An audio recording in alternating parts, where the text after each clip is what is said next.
Hi, and welcome to the Magic of Manifesting Workbook 2. So, this one I already shared with you in yesterday's big details on my epiphanies, my experiences, and things that I've manifested in those aha moments to going back to realizing. And those were just two of my major manifestations, but I've manifested a lot. Like I said, I do contesting. So I win a lot of sweepstakes and contests and raffles and stuff like that.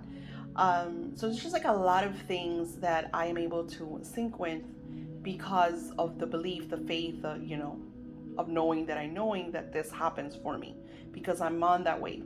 But then there's other things that I'm like, oh, that sometimes you feel unworthy, undeserving, which usually come from blocks. So when you feel that unworthiness, that undeserving energy, that I'm just not, it's not gonna happen for me, or you get in a so Spirit will give you a great idea, right? For example, with me, it was like I told Spirit I want to do something in a way of the masses, where I teach hundreds, thousands, millions, right?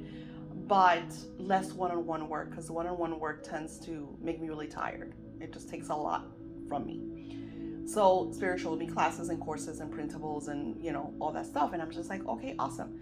So I'm on that voyage, that quest, that journey of getting my work into the level that um, kind of, how do I explain it? It completely takes over, or better, or more of what I'm already doing. That it brings in so much financial freedom, so much wealth and prosperity that I could just completely close the door to the other stuff so I could just do this.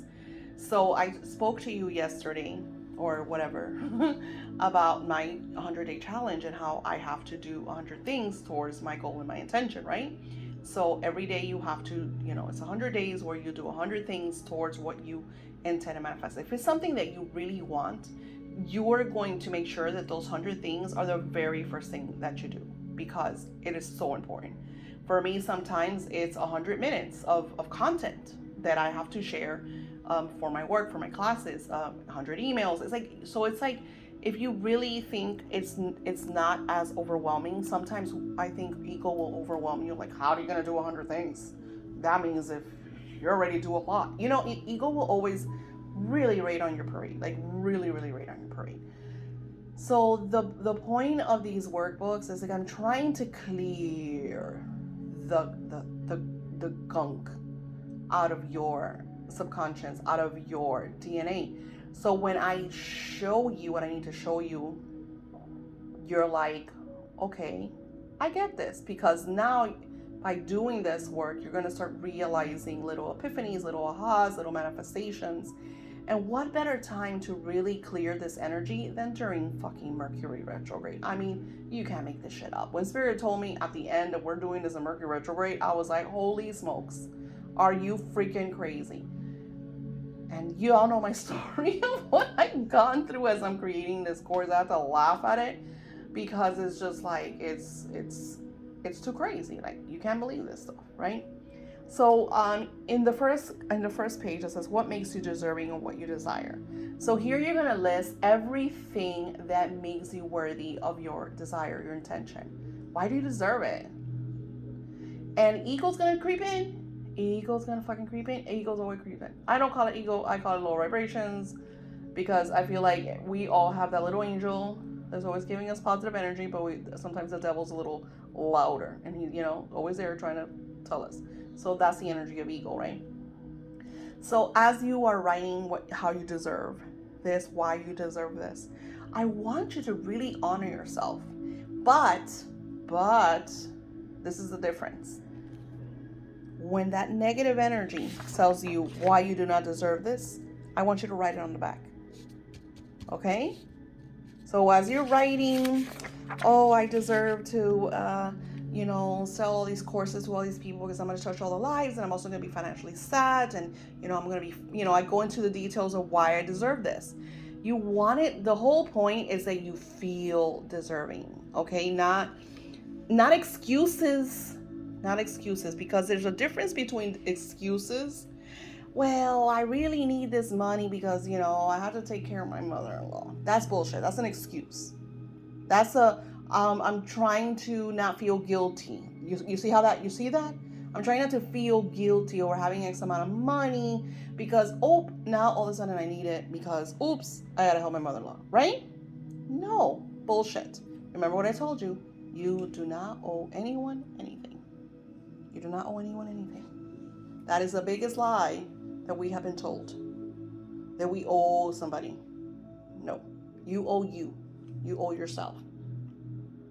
Your life is your responsibility and no one else's. You're not responsible for anybody else's life. So see how it works both ways? So when you feel that it's your boyfriend's or partner's or lover's or girlfriend's responsibility to make you happy, you are in the wrong. It is not their responsibility to make you happy. It is your responsibility to make yourself happy. It is your responsibility to make yourself feel worthy. It is your responsibility to know your worth. And where does this come from? Usually it's our parents that make us feel unworthy or not good enough or that we didn't meet their expectations. There's always, and you've heard me talk about it. My issue with mom is that she's so addicted to my energy and me always making her happy and me always making her feel good that in her mind it's like, live with me please forever just so I could be the victim for the rest of my life until the moment I croak. Maybe you'll die before me, but I don't care because I need you. I'm addicted to your energy since the moment you were born. And it's incredible. And it's just like, it took me so long to realize that because you don't think that because it's your mom. And think about how many people we have in our lives that are so close to us that we don't witness what they're doing and how they're doing it and why they're making us feel unworthy. Or like we owe them. That's the worst. That feeling that you owe someone something is the worst. That is the worst thing that could happen to you because this is why you don't manifest, because you always feel that you owe some. I remember Sarah from Rich Witch. She says that one of her biggest issues with manifestation money was because as a little girl, Kitty, I need to sit down. Hold on. She loves my fluffy chair. So Sarah from Rich Witch said that her biggest thing was that she felt like she would block wealth because when she was little, she was the oldest sister. So was she the oldest? Yes. So she had to share everything with her little sister. So if she had cute clothes, you have to share with your little sister. If you have candy, you have to share with everything. She had to share with her little sister. So if she was given a gift, she had to share with her little sister. So it was that, that her parents created that, and they didn't do it unintentionally because as a parent, you want your children to share. We all do that. Sharing is caring. But when it gets to the point that you're like, feel responsible. Like for me, I was always responsible for my little brothers. I was always responsible for making my mom happy. I was always responsible for being the one that when my parents got in huge arguments and fights that I had to choose my mother's side. Even though I knew my dad was right, I had to choose my mother's side because hello, I'm the daughter and I'm supposed to be. That was like, and this is like at a young age, at a very young age. So we have to go back and revisit those times of why we feel that we don't deserve something. And until we see ourselves, going back to your childhood when you had to like hide your brothers in a closet because your parents were having a domestic dispute, and revisiting that little girl who was scared but was keeping her brother safe and telling her it's okay and that she's worthy and that this is wrong, that this is not her responsibility.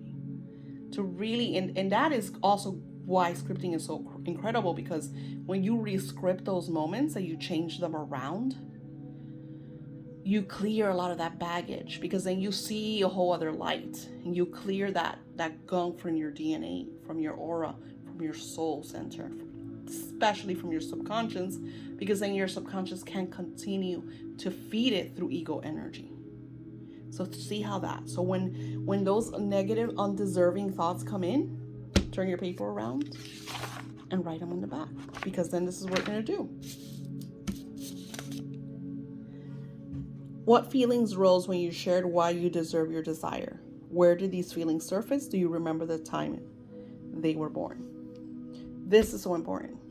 So like I said, for me, every time I started to notice, and this is why I always say, nobody has to know how much money you make or whatever it is you're trying to manifest. Because if you're around someone that doesn't want to see you triumph because of their own misery or their own selfishness, you know, sometimes it's best for you not to tell anyone. So don't tell them. So for me, like, I I have to help from afar.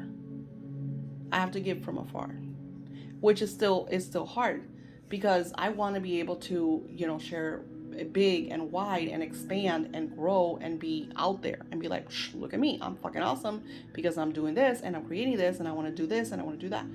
So I started, but Spirit says it's not like, when I ask Spirit, okay, so what do I do? Like, I can't share because then they're gonna sabotage. And Spirit says, no, that's not how it works.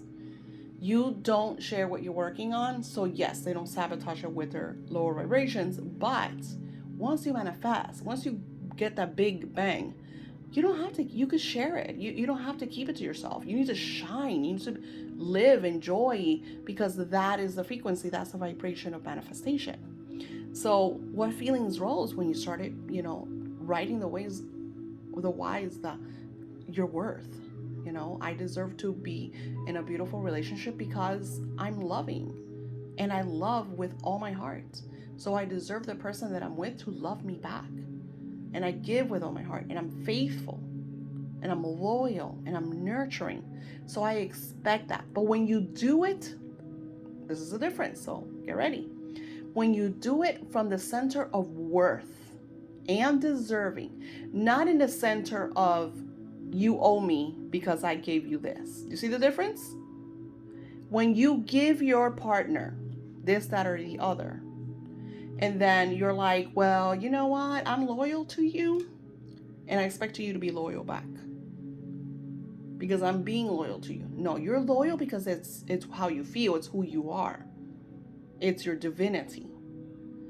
So you reflect loyalty back. And if the person is not loyal back to you, then that person doesn't deserve you. So then you have to work on, okay, well, what do I have to shift and change to be with someone that reflects who I am? But more often than not, you don't have to change partners. Once you stop saying you owe me, because remember, we don't owe anyone anything, and more like loving yourself, nurturing yourself, being loyal to yourself. What does loyalty mean? How are you loyal to yourself? Think about all the ways and things that you could do that define the definition of loyalty. What is loyalty? Putting yourself first. Loving yourself first. Then you're being loyal to yourself. So then you're going to reflect that energy. Because if you come at your partner as in, oh, I'm loyal to you, you need to be loyal back to me, it comes out in a negative vibration.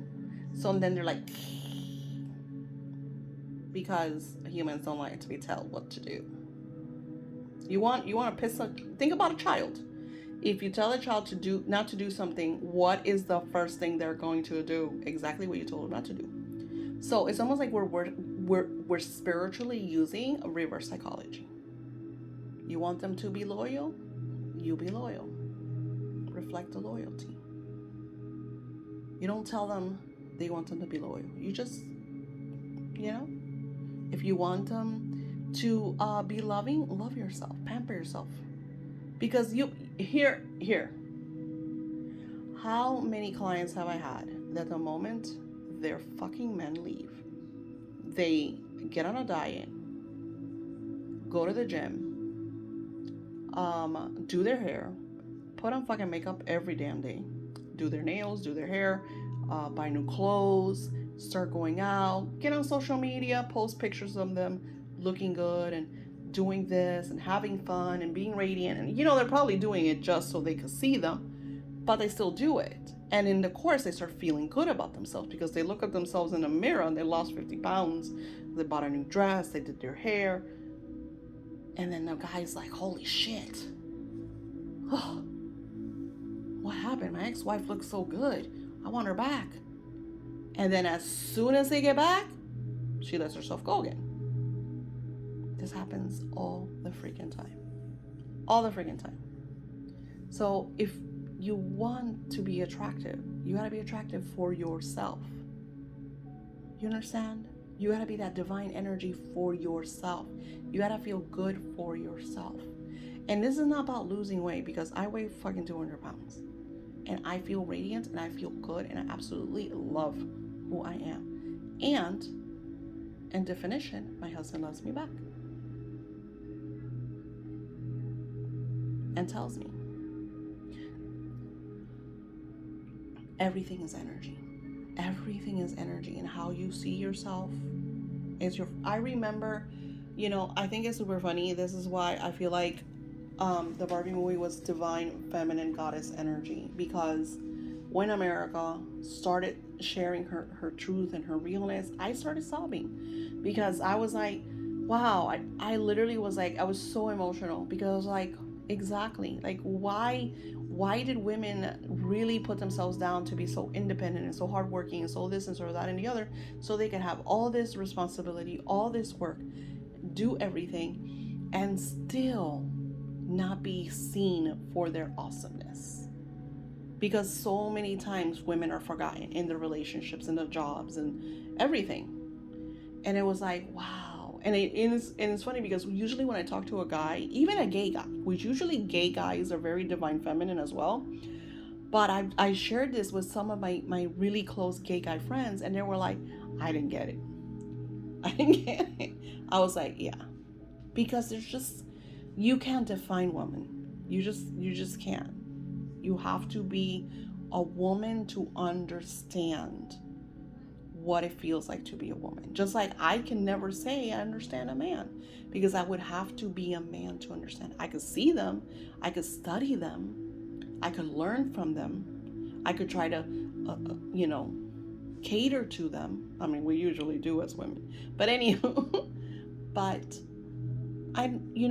what, you don't understand divine masculine unless you really tap into that energy. And even then, it's never exact. So your feelings are really important, because they define your sexuality, who you are. And this is not even like a sex thing, because like I said, I had a client who, when I started working with him, he was a man.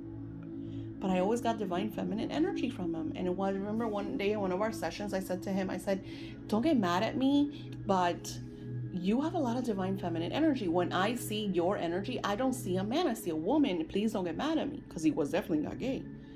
He liked women. You know what I'm saying? And then he revealed to me that he was a transgender, but full-blown, complete transformation. And I was like, oh, it makes sense.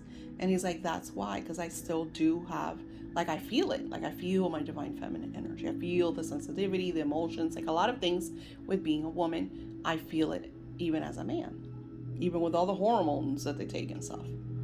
So it's crazy. Our energy, our spirituality is so, like, within us. So even when we go through massive changes like that, we still have who we are within. Isn't it crazy? So that's why I always say, and I don't want to make this a whole sex thing, but that's why I say embrace who you are. Even if you want to shift and change and, embrace who you are. Don't fear it. Don't suppress it. Don't cover it up. Shine on. And I feel like that's a lot of what goes on in our lives, is we always try to be, like I told you about my millionaire client, trying to be what her parents wanted her to be, trying to be now what her husband wants her to be, trying to be a certain way so her children don't see her as, perfect, non-perfect. What feelings rose when you shared with why you deserve what you desire? And so many times I share my deserving, my desires, why I deserve them, and then, those little feelings start to creep in. But that's when you want to write them down. Did these feelings surface? Do you remember the time they were born? A lot of the times you do, and sometimes you don't. Sometimes you have to keep doing this is like shadow work. Sometimes you need to really dig into that, your shadow self, to realize where these energies came from. Sometimes you're not going to remember because you might have been in your mom's womb. If you believe in past lifetimes, because I do, sometimes I've had life regressions where I've witnessed things from other lifetimes, and I'm just like, oh shit, okay, that makes sense. No wonder I'm afraid of this or that or the other.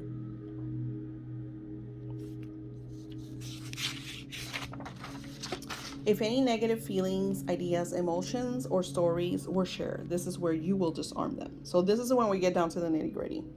Looking back at the first, I ate the tea.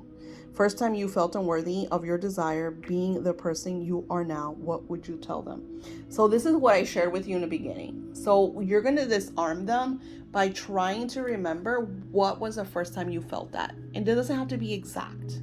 Because sometimes it might have not been when you were 3 years old. Because maybe you blocked it back then. You were like, psh, bitch, please. I'm 3. But then it happened again when you were an adolescent, or it happened to get in your youth or whatever, and you remember, oh my God, I remember, yeah, my teacher told me this, or my coworker told me this, or whatever, whoever did it, whatever experience, where did this happen? And then you want to see yourself. You want to Charlie Brown that person. Think about a zipper in their mouth or masking tape, and they're trying to talk and they don't talk anymore. You're taking their power away from them by taking your power back. Because what happens is that these people use their kind of power to overpower you, to make you feel little. So, so you feel unworthy, and then that just sticks with you. And then you kind of like, you feel it. Sometimes you'll be writing this and your shoulders will kind of like cave in and you start feeling uncomfortable. I sometimes get nauseous or get a headache. So you disarm it by looking back at yourself at that time and saying, hey, that person is not real. That person has nothing over you. You are, and then you state what you desire and deserve. If it's financial freedom, you are prosperous.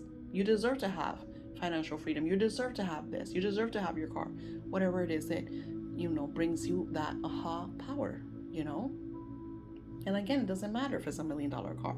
If it's something that's in your frequency that you deserve and you desire. It doesn't matter if you want a mansion as big as J.K. Rowling's. As long as your frequency is in that vibration and desire. So you disarm it by revisiting that time. And you could, sometimes I like writing myself letters at that time. Or I just visualize. I'm really good at visualizing that because I do deep meditation. So and astral project and astral travel, and I do all that. So do it however comes natural to you. But here I would write it. Write to yourself at that time. Dear Sally, at the age of 15. Yada, yada, yada. And at the end you close it with, I don't owe them nothing. They don't owe me nothing. I have the power. And you close it with that. All right. I'll see you in the next one. Namaste.